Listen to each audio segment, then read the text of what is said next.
But first, there was huge news today that got buried under the avalanche of outrage.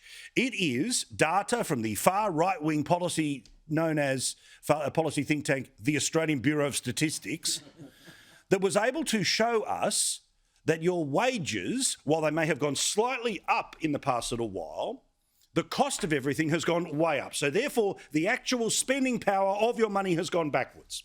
Now, I get it. It is not as exciting as yelling at a man who's already lost his job. But it's worth mentioning here at the start of the show what is our laser-like focus and is our lead every night.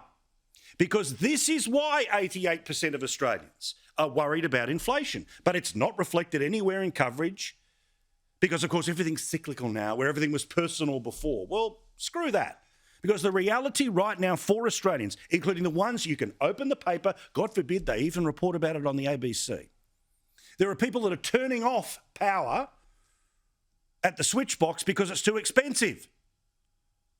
There are people who are freezing in their homes who are renting because rent is too expensive. There are people who are deciding whether to wash their clothes or not because of costs being too expensive.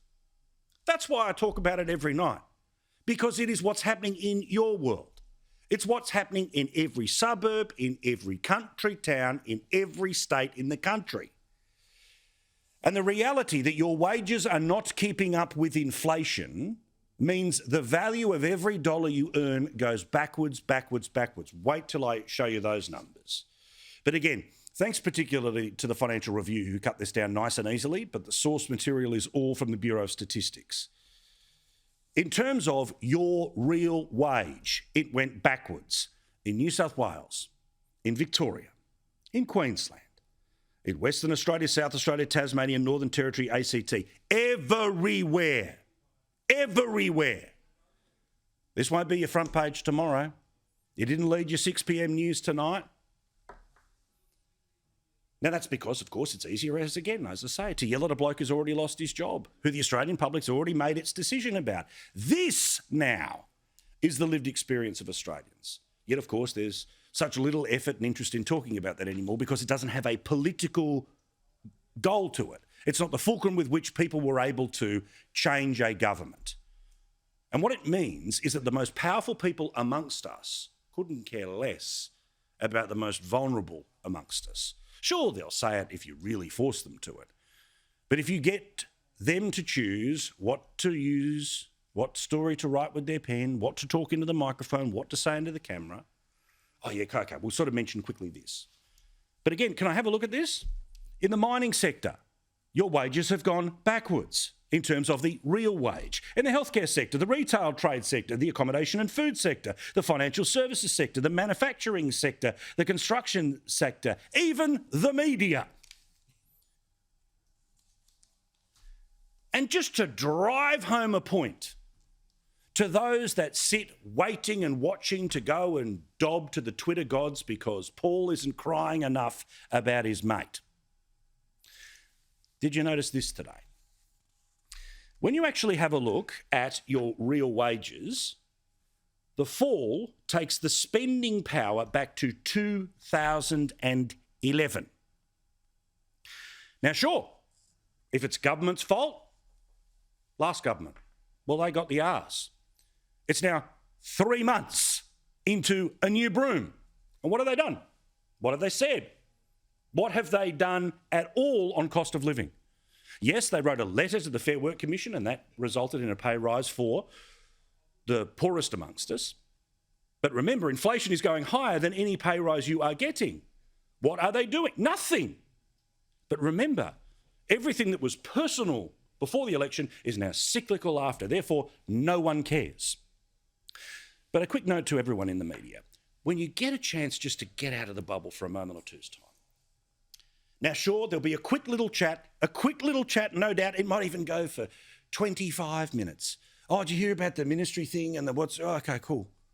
And then see whether people are more fired up about that or more fired up about how everything costs more. That eggs aren't available in supermarkets. That power, despite the fact that we have more of the renewables than ever before, is more expensive than ever before. Just see where the passion level goes. Again, that is not to suggest you don't talk about things and pretend they don't exist. I'll get to it in a second. But that's why it's my lead story every night. So what was the government's response today? Let's have a look at the chief money man. Where was his passion today?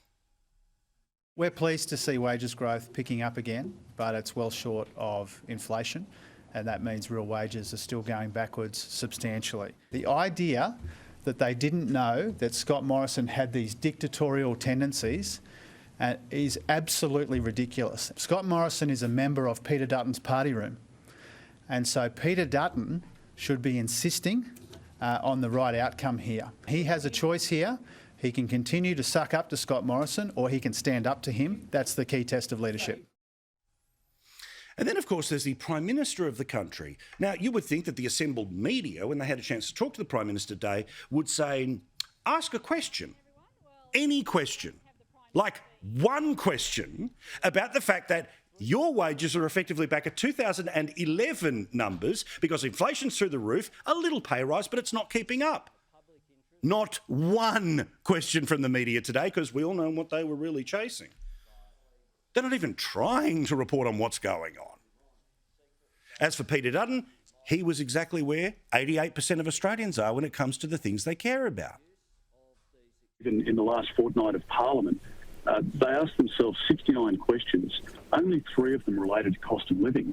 And my deep concern is that what they're going to do through their policies is make a bad situation worse. There's nothing that they're delivering at the moment that's going to relieve the pressure on families who I know are suffering.